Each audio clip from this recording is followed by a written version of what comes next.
The orc woman's hands trembled as she pressed dried yarrow leaves into a poultice, trying to ignore the voices rising outside her cottage like a gathering storm. Nira Narrows had lived at the edge of Millbrook Village for 3 years, tending her herb garden and healing what ailments the folk would bring her when desperation outweighed their disgust. But tonight, the whispers had turned to shouts, and the shouts had brought torches. Witch! The cry split the autumn air. The Garrett boy is dying because of your poisons. She set down the mortar and pestle with careful hands, the burned scars along her forearms catching the firelight from her own hearth. Old wounds from a different village, a different mob, 8 years past. The skin had healed tight and shiny, pale against the green of her flesh, ridges that ran from wrist to elbow like melted wax. Her tusks, small and white, pressed against her lower lip as she breathed slowly through her nose. The first stone hit her door. "Come out, monster. You cursed him with your foul bruise." Nira moved to the back window, her pointed ears catching every word, every threat. 40 people, maybe more, farmers and tradesmen she had helped through fevers and broken bones and difficult births. The blacksmith whose burned hand she had saved. The miller's wife whose baby she had turned in the womb. All of them holding torches now, their faces twisted in the dancing light. She grabbed her leather satchel and began stuffing it with what she could save.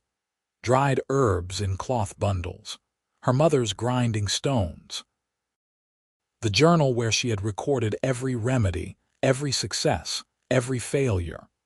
Her hands moved quickly, efficiently, even as her heart hammered against her ribs.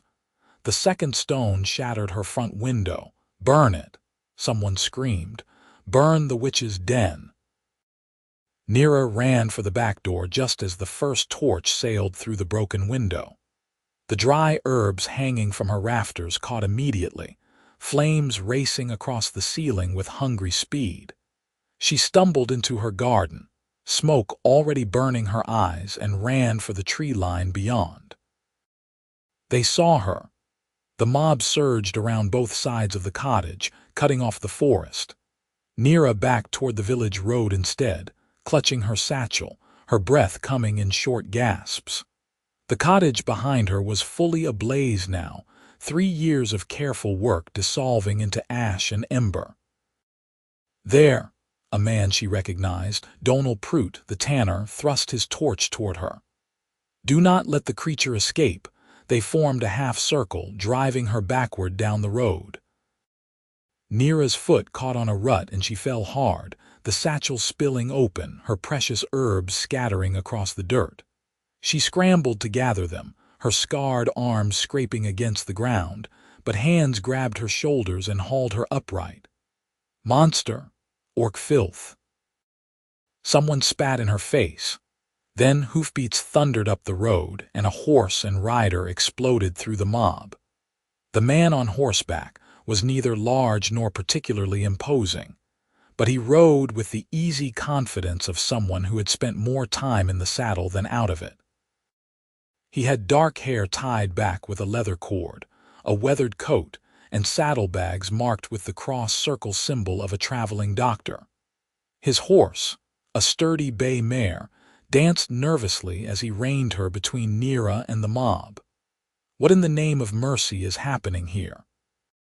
His voice carried clearly, not shouting but pitched to cut through the chaos. "Stand aside, stranger." Donald brandished his torch. "This is village business that involves beating a woman half to death." The rider's eyes, dark and sharp, swept across the crowd. "I am Zane Rutherford, licensed horse doctor out of Westmark. I have treated animals more kindly than you folk are treating this person." "She is no person," a woman shrieked from the back. "She is an orc, a witch. She poisoned the Garrett boy." Zane's expression did not change. "The Garrett boy. Dark hair, about 7 years old, lives in the house with the blue door." Several people nodded. "I saw him this afternoon when I rode in. He has autumn fever, clear as day. Seen it kill a dozen children in the southern villages this season. Zane leaned forward in his saddle. What makes you think she had anything to do with it? She made him a tea last week, another voice called out. For his cough, and did the tea help the cough? Uncertain silence. Well, Zane pressed. Did it? Yes, someone admitted grudgingly. But then he got sick anyway. Autumn fever starts with a cough. Zane spoke slowly as if to children. She likely gave him something to ease the symptom, not knowing the fever was already taking root. That is not witchcraft. That is just bad luck and bad timing. She is an orc, Donal spat. They are all monsters, all cursed. Zane looked down at Nira for the first time, really looked at her, and something flickered in his face that she could not name. Not pity exactly. Something softer and more complicated. She looks like someone who just lost everything she owns, he said quietly. Then louder, I am taking her with me. If you have a complaint, take it to the Reeve in the morning when everyone has had time to think clearly. You cannot. I can and I am. Zane extended his hand down to Nira. Come on, up. She stared at his hand. Clean, strong fingers, no rings. Calluses from reins and ropes. A human hand, extended to her in front of 40 people who wanted her dead. She took it. His grip was solid and he pulled her up behind him in one smooth motion, her satchel crushed between them. The bay mare sidestepped, nervous with the double weight, but Zane's legs steadied her. Hold on, he said, and kicked the mare into a canter. They rode hard down the dark road, the shouts fading behind them, the orange glow of her burning cottage shrinking to a single point of light, and then vanishing as the road curved into the forest. Nira clung to Zane's coat, her cheek pressed against his shoulder blade, her whole body shaking with delayed shock. He did not slow until they had covered at least 2 miles, until the forest had swallowed them completely, and the only sounds were hoofbeats and the rush of wind through bare branches. Finally, he reined the mare down to a walk, then a halt, at a place where a stream crossed the road. You can let go now. His voice was gentle. Nira released her death grip on his coat and slid down from the horse, her legs nearly buckling when they hit the ground. She staggered to the stream and fell to her knees, plunging her hands into the cold water. Ash and dirt swirled away in the current. She splashed water on her face, scrubbing away the spit, the smoke, the tears she had not realized she was crying. Behind her, Zane dismounted and led the mare to drink. He did not speak, just gave her time. When she finally looked up at him, he was crouched by his saddlebags, rummaging through their contents. He pulled out a small tin and a clean cloth. May I see your arms? Nira blinked. What? Your arms. You scraped them when you fell. I saw blood. He held up the tin. I have salve. I can tend my own wounds. I am sure you can. But you just lost your home and nearly your life, so maybe let someone else do the tending for once. He smiled and it reached his eyes, warm and genuine and completely without guile. Please. She extended her arms slowly, palms up. The new scrapes were shallow, nothing serious, but they ached. Her old scars shone in the moonlight, impossible to ignore. Zane said nothing about them. He simply wet the cloth in the stream and cleaned the scrapes with careful, practiced movements. His touch was light, professional, the same way he probably touched skittish horses. When he opened the tin, the sharp scent of comfrey and beeswax filled the air. This will sting a moment. It did, but barely. He worked quickly, covering the raw patches with a thin layer of salve, his fingers warm against her skin. When he reached the edge of an old burned scar, he paused. May I? Nira's throat tightened. Why? Because these got dirt in them too. He met her eyes, his gaze steady. If you would rather do it yourself, I understand. She shook her head, not trusting her voice. He cleaned the old scars as gently as the new wounds, following the twisted paths of tissue from wrist to elbow. not flinching, not hesitating, not offering empty words about how they were not that bad or how she was still pretty. He just cleaned them and moved on, matter of fact, as if she were any other patient. When he finished, he packed the tin away and stood, offering her his canteen. Drink. You breathed a lot of smoke. She drank. The water was clean and cold and tasted like salvation. Thank you, she managed. For pulling me out of there, for this, Zane shrugged. Could not very well leave you to a mob. He looked back the way they had come. Do you have anywhere to go? Family? Friends in another village? No. The word came out flat. I am alone. Well. He scratched the back of his neck, thinking. I am headed north to Greywood. Big market town, 4 days' ride. They have a healer's guild there. Maybe they could take you on or at least point you toward work. They would not take an orc. They might. Greywood is bigger, more cosmopolitan. They get orc traders through sometimes. He paused. Or you could come with me for a while. I could use an assistant, someone who knows herb lore. Most of my work is with horses and cattle, but I get called to people often enough. 2 heads are better than 1. Nira stared at him. You cannot be serious. Why not? I am an orc. You are human. We just met. You know nothing about me. I know you are skilled enough with herbs that desperate people come to you despite their prejudice. I know you are brave enough to set up alone on the frontier. I know you tried to save your work even when your house was burning. He smiled again, that same easy warmth. And I know you have had a truly terrible night and could probably use someone on your side for a change. So, what do you say? She looked down at her scarred arms, at the fresh bandaging, at the remnants of her scattered belongings in her battered satchel. 3 years of careful, quiet survival, gone in an hour. And here was this stranger, this human man, offering her something she had not had since her own clan had cast her out a decade ago. A chance. Why? The question escaped before she could stop it. Why are you helping me? Zane considered this seriously. Because it is the right thing to do, he said finally.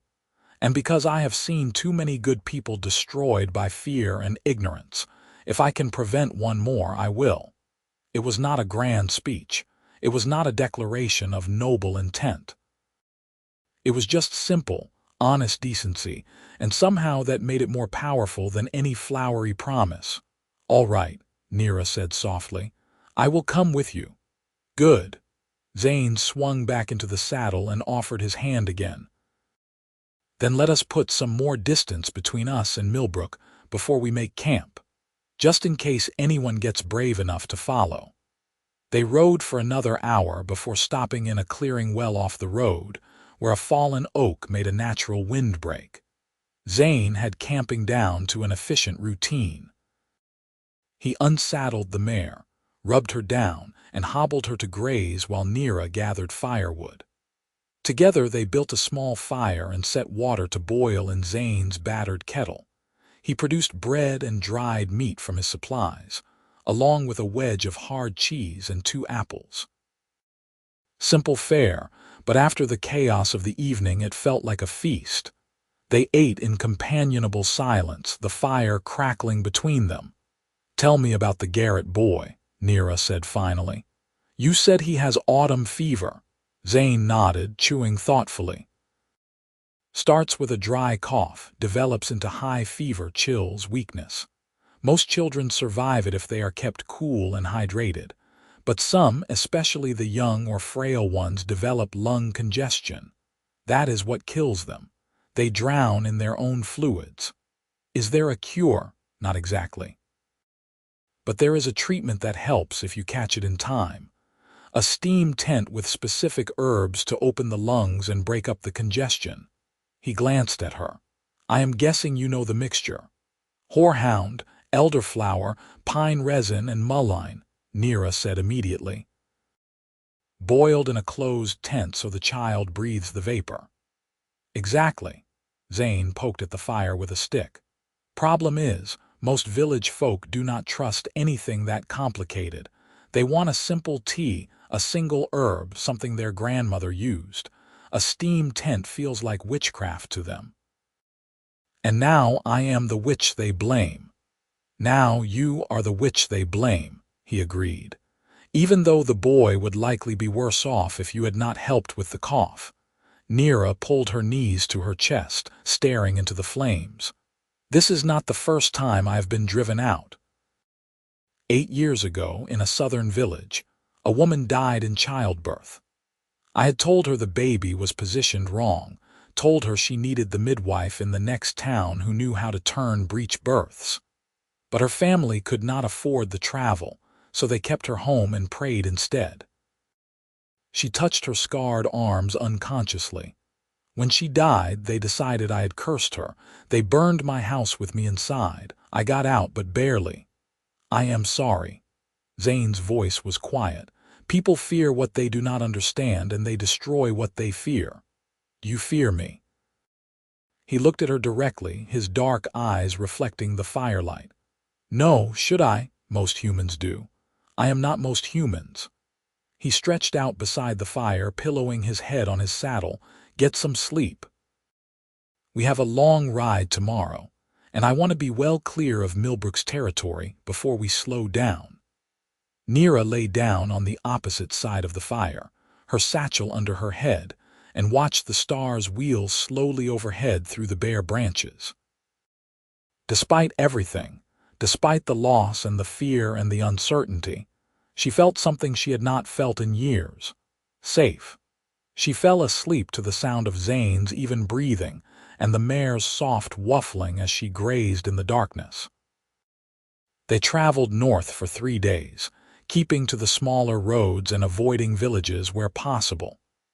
Zane proved to be easy company, quick to laugh and completely unself-conscious about the oddness of their pairing.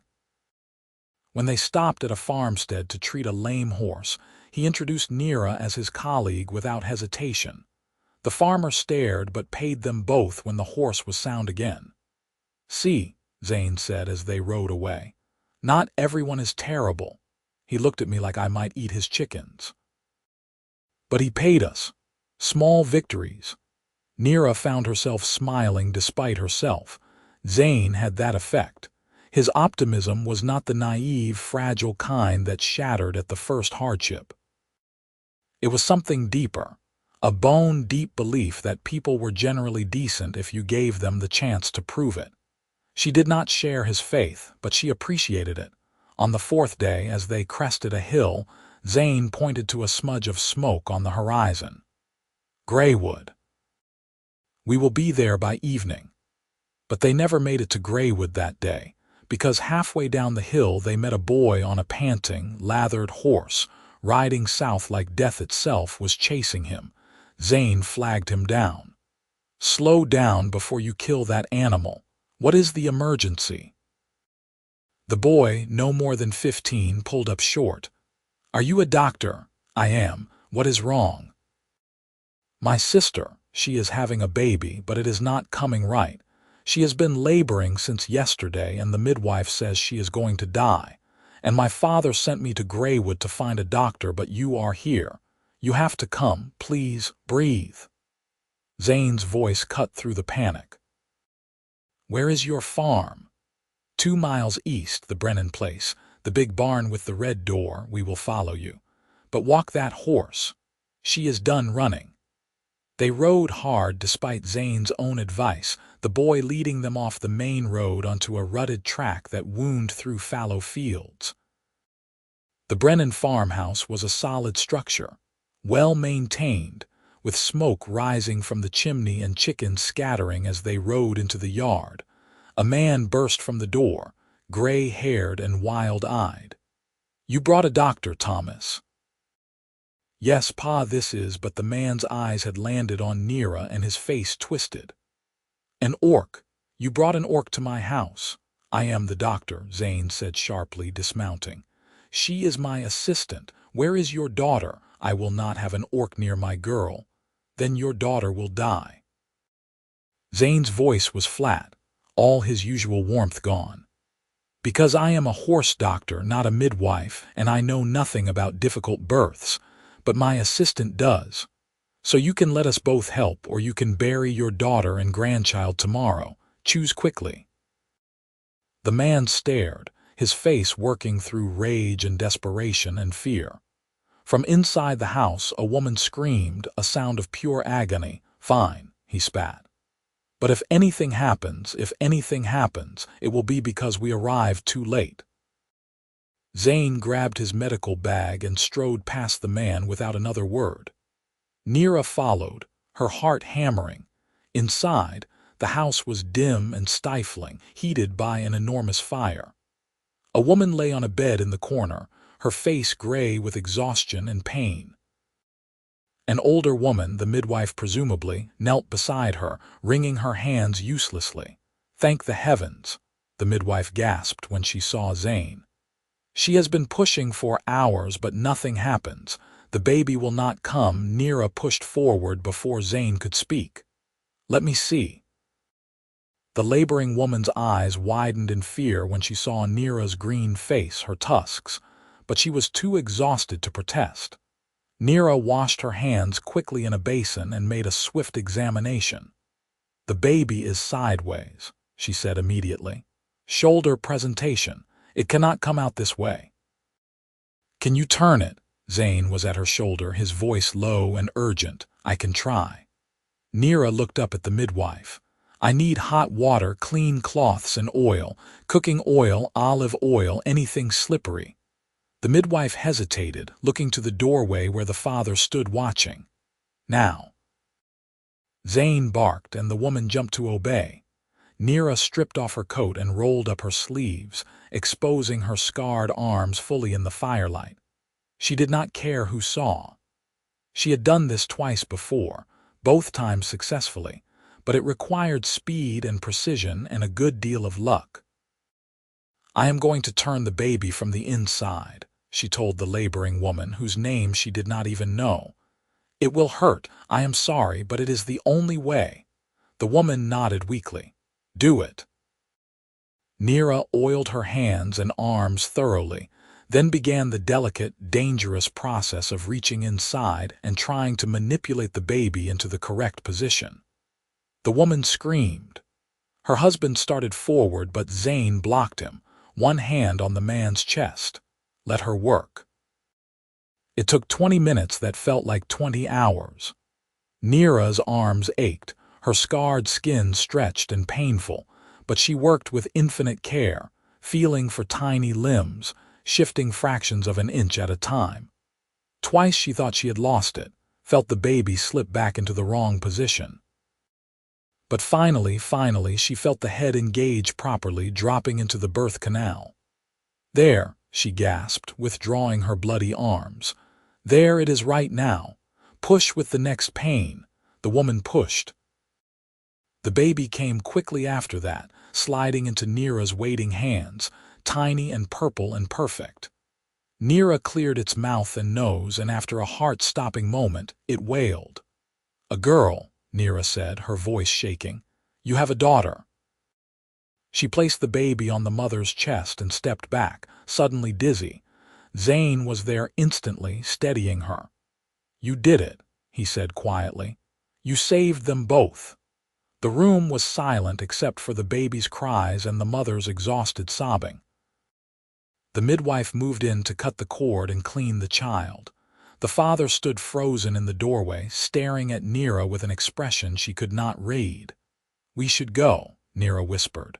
Wait." The father stepped forward. He opened his mouth, closed it, tried again. "I owe you an apology." "And my life, my daughter's life. You owe me nothing." Nira turned toward the door. "Please." The man's voice cracked. "At least let me pay you." Zane named a fair price, not too high, not insultingly low. The man paid it without question and added extra for speed. As they left, the mother called out weakly, "What is your name, so I can tell my daughter who saved us?" Nira paused at the threshold. "Nira. Nira Narrows." "Thank you, Nira Narrows, thank you." Outside, Nira made it as far as the water trough before her legs gave out. She sat down hard on the ground, shaking all over, and finally allowed herself to cry. Not from sadness, but from sheer, overwhelming relief and exhaustion. Zane sat down beside her, not touching, just present. "That was remarkable," he said after a while. "I have seen trained surgeons who could not have done what you just did. I was lucky. You were skilled. Luck had nothing to do with it." Nira wiped her face on her sleeve. "In Millbrook, I told a woman she needed a specialist for a breech birth, and she died because her family would not take her to one. Here, I was able to do it myself. So which time was luck, when I knew enough to ask for help or when I managed alone?" "Both." Zane bumped her shoulder gently with his. "You are allowed to be proud of yourself, you know. You just saved 2 lives. People will still call me a witch. Then they are fools." He stood and offered his hand to help her up. "Come on. Let us find an inn in Greywood and get a proper meal and a proper bed. We have earned both." They rode into Greywood as the sun was setting, painting the sky in shades of orange and gold. The town was indeed larger than Millbrook, with cobbled streets and a proper market square and an inn that looked clean and welcoming. Zane secured them 2 rooms and ordered dinner sent up. Nira bathed for the first time in days, scrubbing away the blood and grime and smoke until her green skin shone. She dressed in the one clean shirt she had left and went down to the common room, where Zane had secured a table near the fire. He had bathed too, his dark hair still damp, and he smiled when he saw her. "Better, much." She sat down across from him. "Thank you for everything. You did not have to do any of this." "I know." He poured ale for both of them, "but I wanted to. You are good at what you do, Nira. You deserve better than to be run out of villages by superstitious mobs.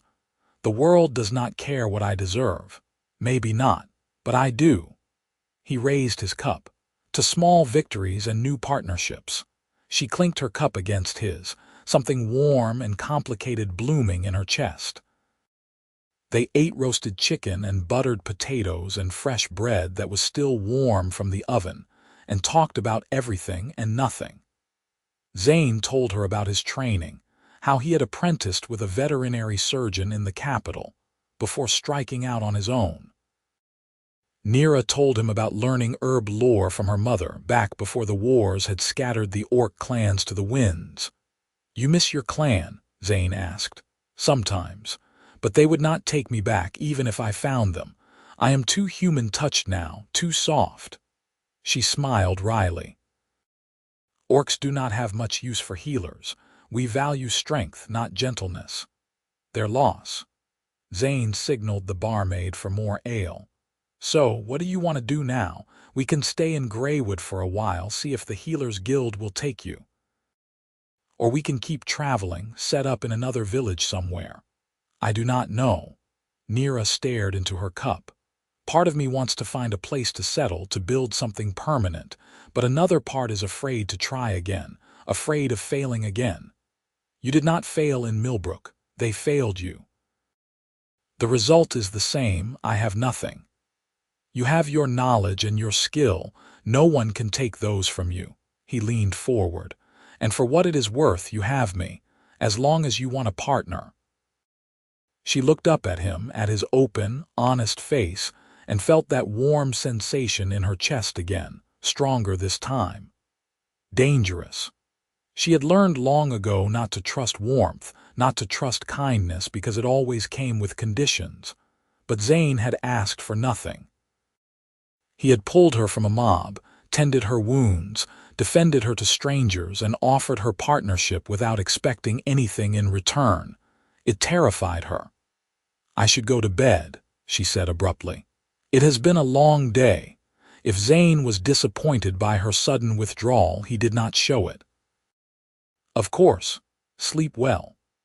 She fled to her room and lay awake for hours, staring at the ceiling, trying not to think about the way Zane had touched her scars without flinching, trying not to think about how safe she felt around him, trying not to think about how much it would hurt when he inevitably left. The next morning, Zane was already up and eating breakfast when she came downstairs. He waved her over with a piece of bacon. "I was thinking," he said as she sat down, "we should stay in Greywood for a few days. Rest the horses, restock supplies, maybe take on some work here. What do you think?" "All right." They spent the day exploring the town and asking around for work. Zane found a farmer who needed help with a sick cow. Nira was hired to make a salve for a baker with inflamed joints. Small jobs, simple work, but it paid and no one ran them out of town. On the third day, as they were returning from treating a lame horse, they saw a crowd gathered in the market square. In the center stood a man Nira recognized with a cold jolt of shock. Donal Prout, the tanner from Millbrook. "That is her," he shouted, pointing at Nira. "The witch who killed the Garrett boy. She cursed him with her foul magic, and now he is dead." The crowd turned to stare. Zane stepped forward immediately, putting himself between Nira and the mob that was beginning to form. "The Garrett boy is dead." His voice was sharp. 3 days ago, Donal spat, after she poisoned him with her witch's brew. She gave him tea for a cough a week before he got sick. That is not poison, that is medicine. Zane's hands were clenched at his sides. "And I told you he had autumn fever." "If he died, it was because no one treated the fever properly, not because of anything Nira did."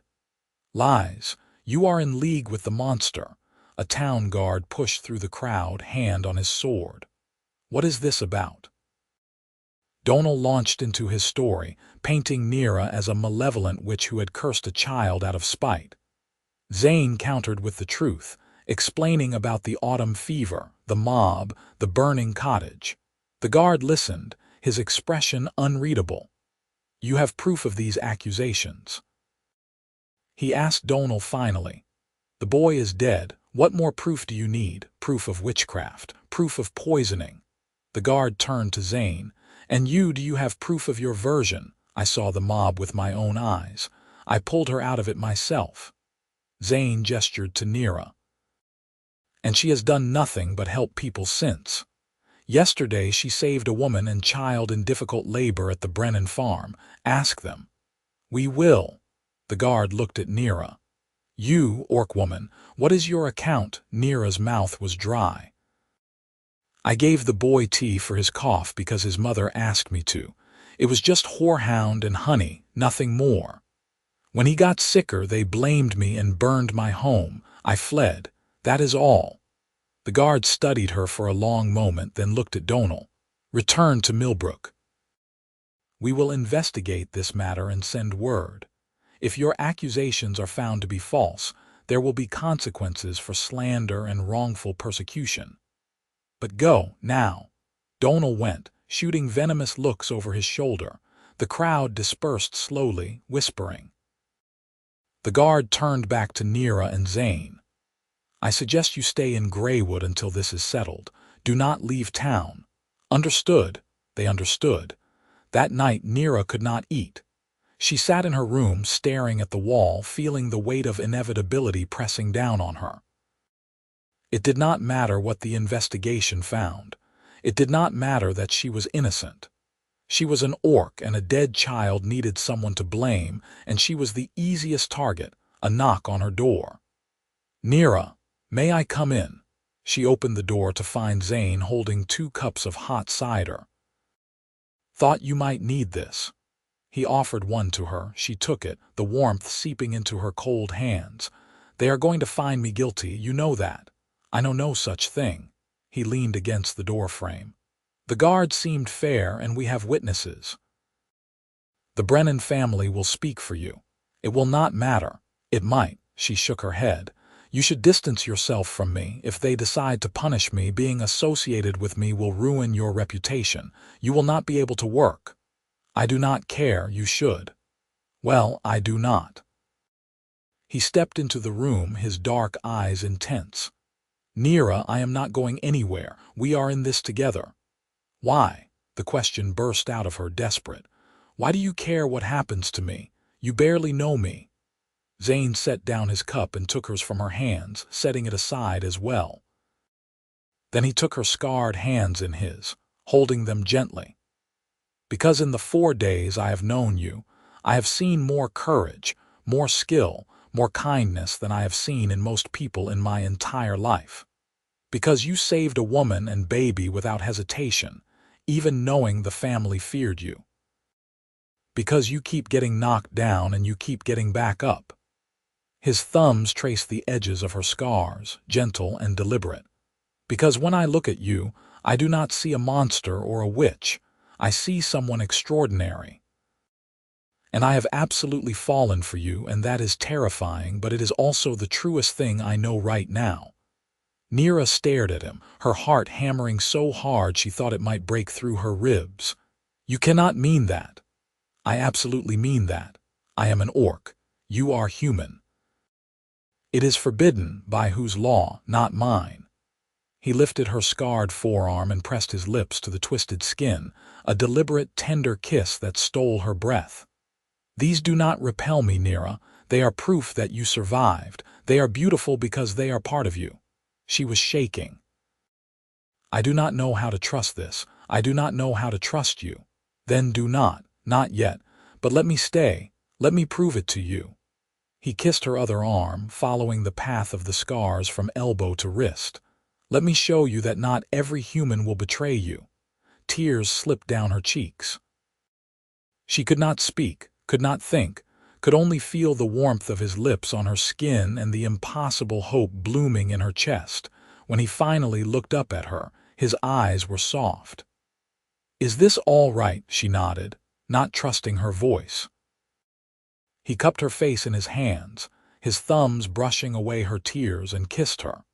It was gentle and sweet and achingly tender, nothing like the rough, taking kisses she had experienced from orc warriors who saw her as a prize to be claimed. This was different. This was Zane asking, not demanding. Giving, not taking. She kissed him back, her hands fisting in his shirt, and felt something inside her crack open. All the walls she had built, all the armor she had worn, it all came crumbling down under the weight of his kindness. When they finally broke apart, she was crying in earnest, great heaving sobs that shook her whole body. Zane pulled her against his chest and held her, one hand stroking her hair, murmuring soft reassurances that she could not even hear over the roar of emotion. I am sorry, she gasped when she could finally speak. I am sorry, I do not know why I am crying because you have been holding it in for too long, he said simply. Let it out, I have you. So she did. She cried for the village that had burned her, and the village that had driven her out, and the 10 years of loneliness and fear and survival.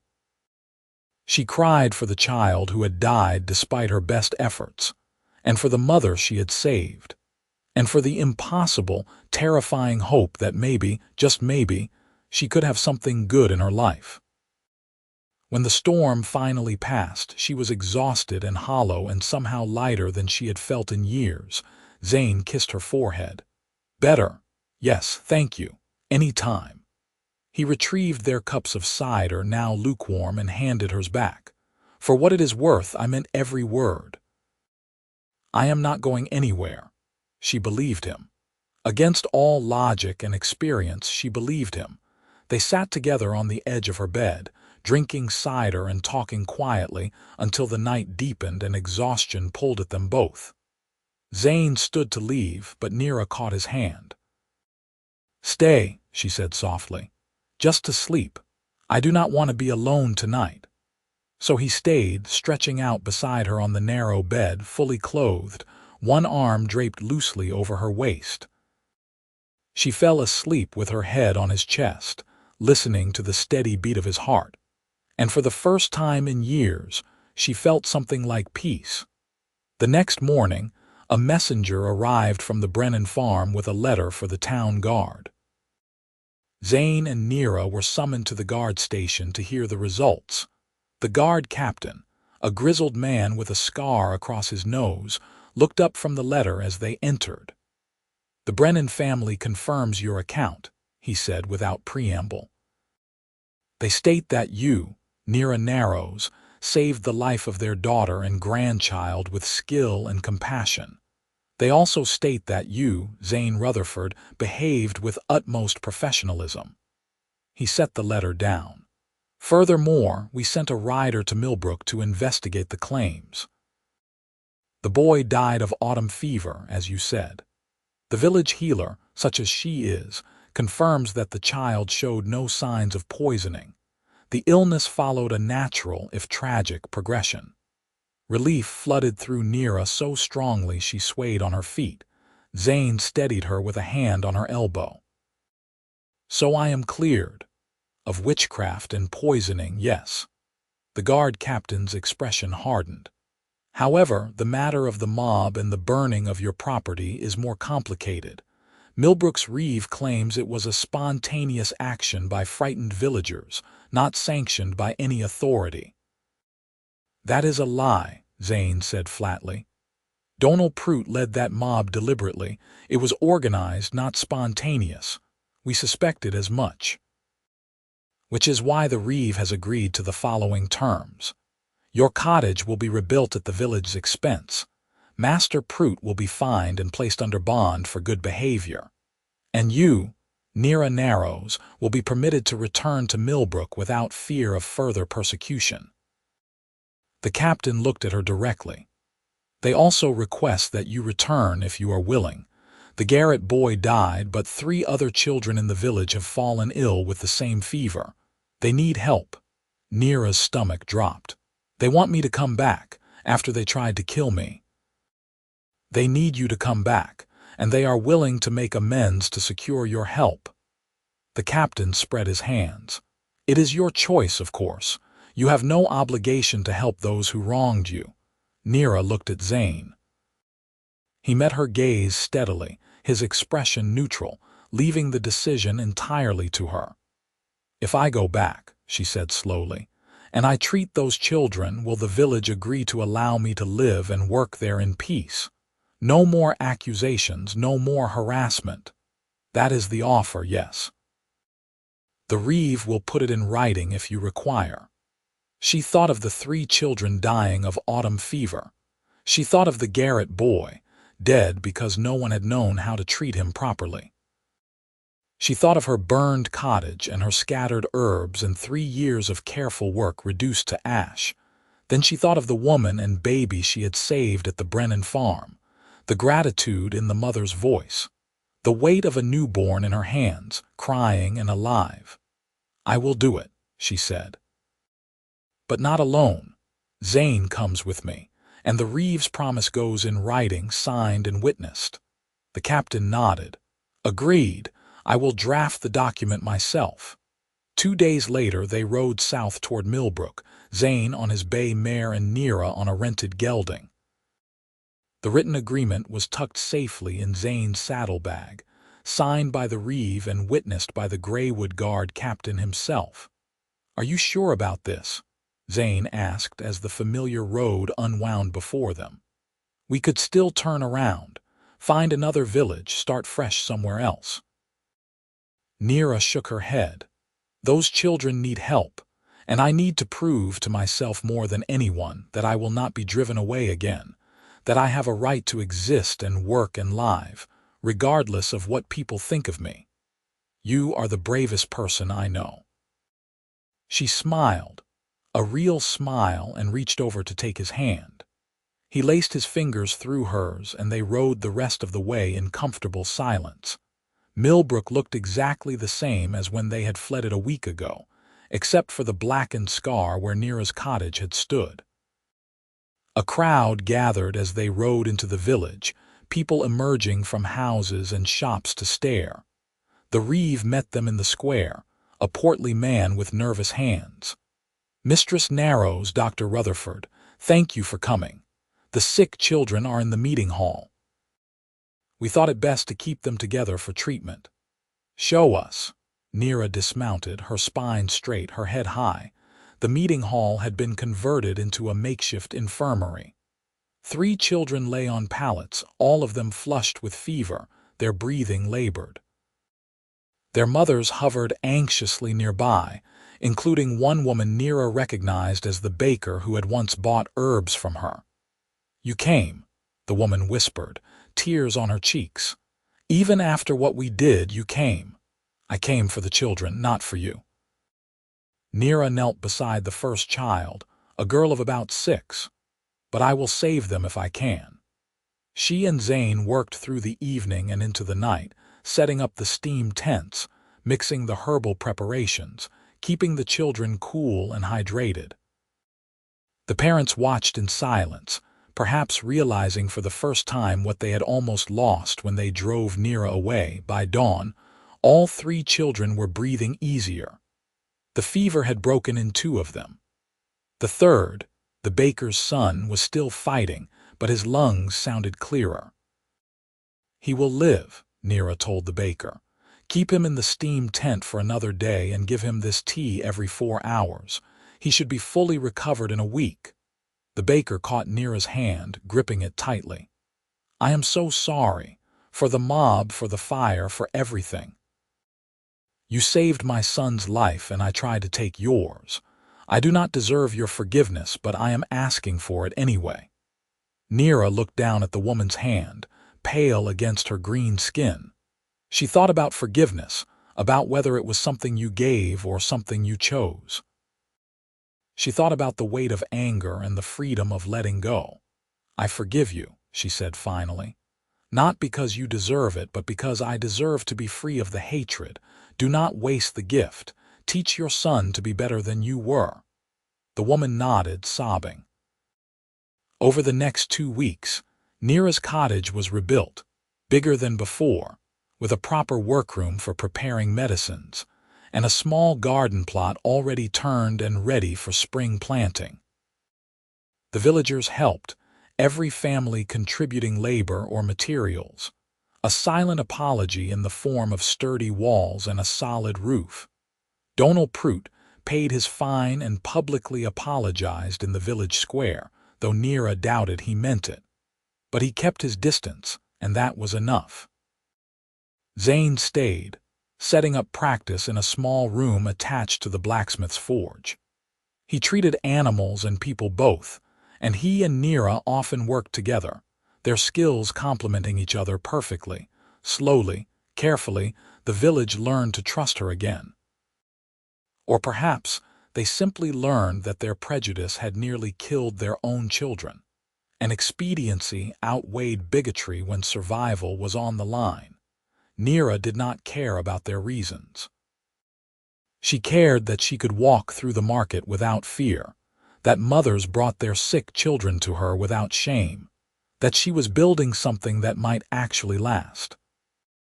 And she cared about Zane, who stayed beside her through all of it, patient and steady and utterly unwavering in his support.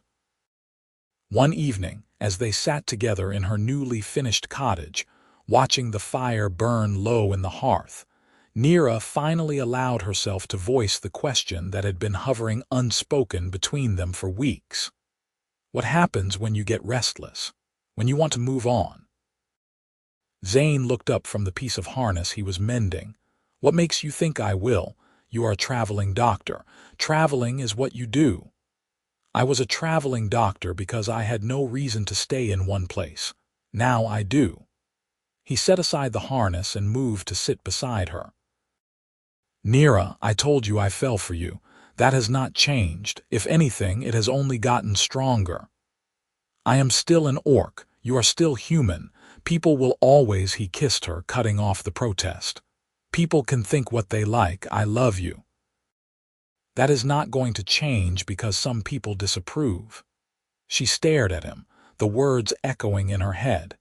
"You love me." "I love you," he confirmed. "I love your courage and your skill and your stubborn refusal to give up. I love the way you care for people even when they do not deserve it. I love the way you laugh when something surprises you, and the way you furrow your brow when you are thinking hard about a problem."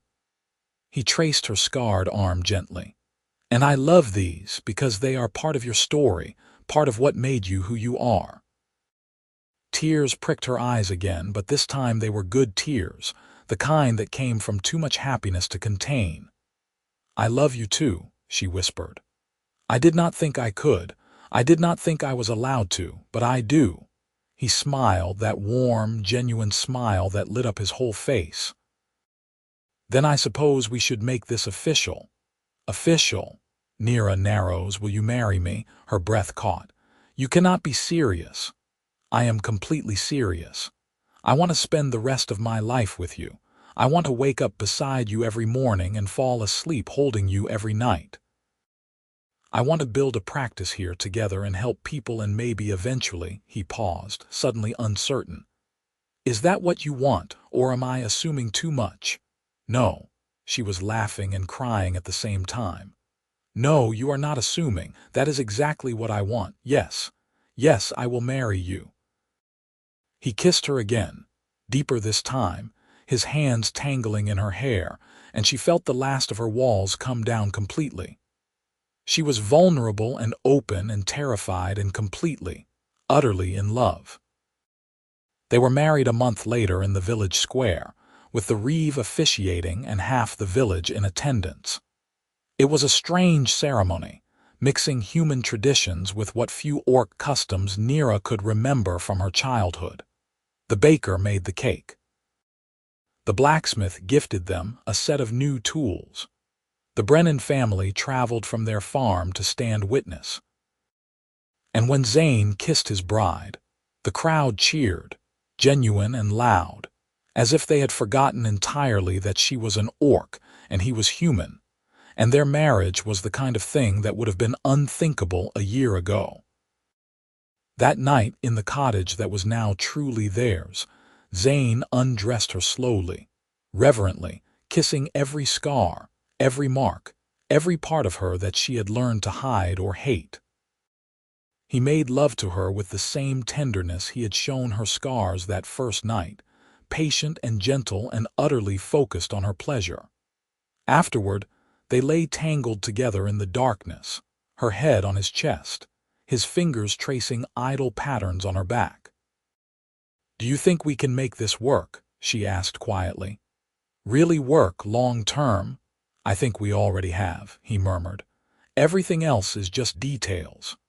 She smiled and closed her eyes, letting the warmth and safety of his presence surround her completely. The seasons turned. Winter came, deep and cold, and they spent long evenings by the fire, preparing medicines for spring and reading aloud to each other from the worn medical texts Zane had collected over the years. Nira taught him herb lore, the 1,000 small tricks her mother had passed down. Zane taught her veterinary techniques, how to treat animals with the same care as people. Spring brought new life. Nira's garden flourished, and her workroom overflowed with dried herbs and tinctures and salves. Zane's practice expanded as word spread of the human-orc couple who could heal almost anything between them. Summer brought a surprise. Nira realized she was pregnant on a hot afternoon in late June, when the scent of cooking meat turned her stomach and sent her running for the privy. Zane found her there, pale and shaking, and guessed immediately. Are you certain? She nodded, too overwhelmed to speak. He swept her into his arms, laughing, spinning her around in the tiny cottage until she begged him to stop before she was sick again. This is amazing. We are going to be parents. I am terrified, she admitted. So am I, but we will figure it out together. He kissed her forehead, just like we figure out everything else. The pregnancy was difficult. Orc human children were rare, and there was little knowledge about how to manage the complications. Nira suffered from terrible sickness in the early months, and later from aching joints and exhaustion. But Zane was there every step of the way, rubbing her feet, bringing her ginger tea, reading to her when she was too tired to move. The village rallied around them in unexpected ways. Women who had once called her a witch now brought her soup and advice. The midwife, the same one who had been useless at the Brennan birth, consulted with Nira regularly, learning from her knowledge while offering her own support. In late February, as a late winter storm howled outside, Nira's labor began. It was long and brutal, lasting nearly a full day. Zane stayed beside her the entire time, holding her hand, wiping her face, murmuring encouragement when she was certain she could not go on. The midwife and 2 assistants worked with quiet efficiency, following Nira's own instructions since she knew her body better than anyone. Finally, as dawn broke pale and cold over the snow-covered village, the baby came. A boy, wailing and strong, with green-tinged skin that was lighter than Nira's but darker than Zane's, and tiny nubs where tusks would eventually grow. "He is perfect," Zane breathed, holding his son for the first time. "Nira, he is absolutely perfect." She reached up with trembling hands to touch the baby's face, his tiny fingers, his shock of dark hair. "Zerk," she whispered. "His name is Zerk. Zerk Rutherford." Zane placed the baby on her chest, and she held him close, breathing in his new baby smell, feeling his warm weight against her. Our son. The months that followed were exhausting and wonderful in equal measure. Zerk was a healthy, happy baby if demanding. He had Zane's dark eyes and Nira's pointed ears, and a temperament that was entirely his own, stubborn and sweet by turns. Zane proved to be a devoted father, changing nappies and walking the floor at night without complaint. Nira marveled at how natural it seemed for him, how he never hesitated or acted as if caring for his son was beneath him. When Zerk was 6 months old, the Reeve approached them with an unexpected request. "The province is establishing official healer positions in each village," he explained, standing awkwardly in their doorway. "Trained medical professionals who can provide care year-round. I would like to nominate you both for the position here in Millbrook. Joint healers, equal authority." Nira and Zane exchanged glances. "It would come with a stipend from the provincial government," the Reeve continued, "and legal protections. No one could drive you out or harass you without facing official consequences." "We accept," Zane said immediately. The official appointment came through in the autumn, delivered by a provincial courier with a sealed letter bearing the governor's mark. Nira Narrows Rutherford and Zane Rutherford were hereby appointed as joint village healers of Millbrook, with all the rights and responsibilities therein. It was a new beginning, made all the sweeter by the long road that had led to it. 2 years later, Nira was pregnant again. This pregnancy was easier than the first, perhaps because she knew what to expect, perhaps because her body had adjusted. Their second son, Ivor, was born on a bright summer morning, smaller than his brother but just as healthy. Zerk, now a toddler, was fascinated by his baby brother and had to be constantly reminded to be gentle. Zane managed the chaos with patience and humor, somehow keeping both children happy while still maintaining his practice. Nira watched him one evening, sitting by the fire with a child on each knee, telling them a silly story about a horse who thought he was a chicken, and felt her heart swell with so much love she thought it might burst. "What are you thinking about?" Zane asked, catching her watching. "How lucky I am," she said honestly. "How impossibly, incredibly lucky. I am the lucky one." He smiled at her over the boys' heads. "You gave me everything I ever wanted, even things I did not know I wanted. A home, a family, a purpose. You made me better. We made each other better." True enough.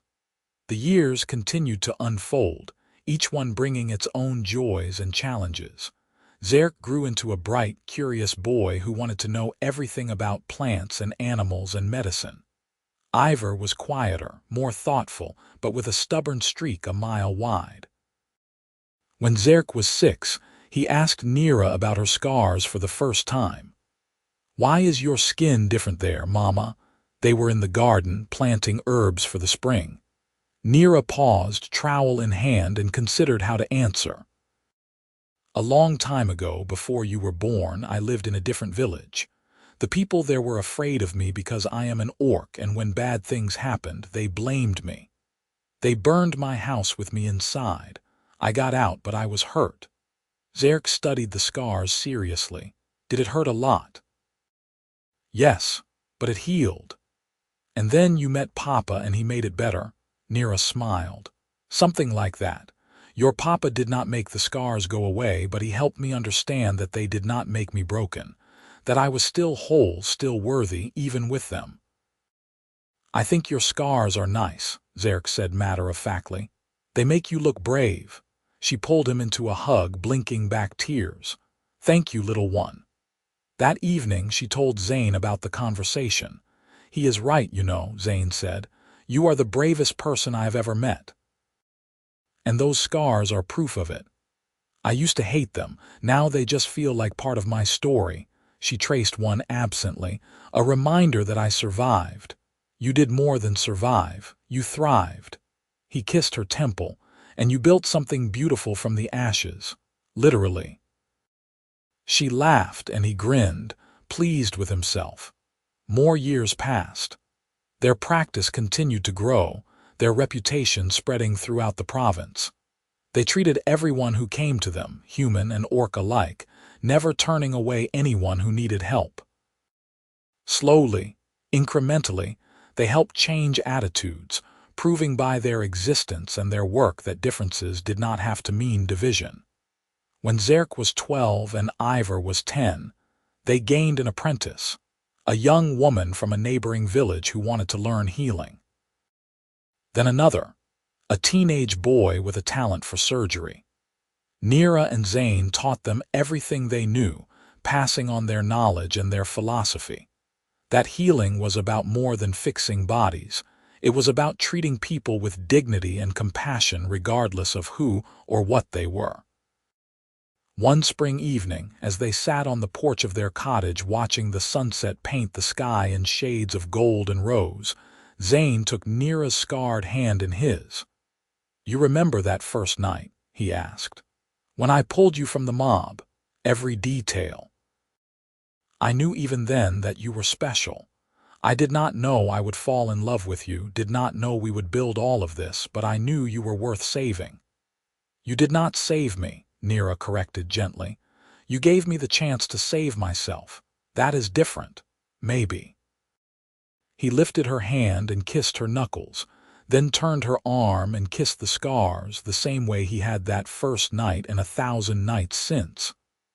But I am grateful, every single day that I was there, that I met you. That you took a chance on a traveling horse doctor with too much optimism and not enough sense. She laughed. You had plenty of sense. You just also had kindness, which is rarer and more valuable. We make a good team, the best team. They sat in comfortable silence as the light faded and the first stars appeared. From inside the cottage came the sounds of their sons arguing about something, probably their chores, and Nira felt a profound sense of contentment settle over her. This was what she had never dared hope for, back when she was alone and afraid and running from one hostile village to another. A home. A family. Love that was given freely and without conditions. A place where she belonged, not despite what she was, but because of it. I love you, she said softly. Zane smiled, that same warm, genuine smile that had captured her heart all those years ago. I love you too. Always. And as the stars wheeled overhead and the night settled soft around them, Nira leaned her head on her husband's shoulder and allowed herself to be completely, utterly happy. The village that had once called her a witch had become her home. The man who had rescued her had become her partner, her love, her everything. And the scars that had once marked her as broken now reminded her that she was strong enough to survive anything. She had been tested by fire and emerged not destroyed, but forged into something stronger. And she had learned that sometimes the bravest thing you could do was not run or hide or armor yourself against the world, but open your heart and let someone in, scars and all. Years later, when their sons were grown with families of their own, when their apprentices had become masters in their own right, when Millbrook had transformed from a place of fear and suspicion into a true community that welcomed everyone. Nira would look back on that night when Zane first kissed her scars and know it as the moment her real life began. Not because he had fixed her or saved her or made her whole, but because he had seen her, truly seen her, and loved what he found. And that love, freely given and freely returned, had given her the strength to build something lasting and beautiful from the ruins of what had been destroyed. In the end, that was the greatest magic of all. Not the herbs or the healing or the impossible half-orc children. Just two people choosing each other, day after day, year after year, building a life together one moment of kindness at a time. And if that was not a happy ending, Nira did not know what was.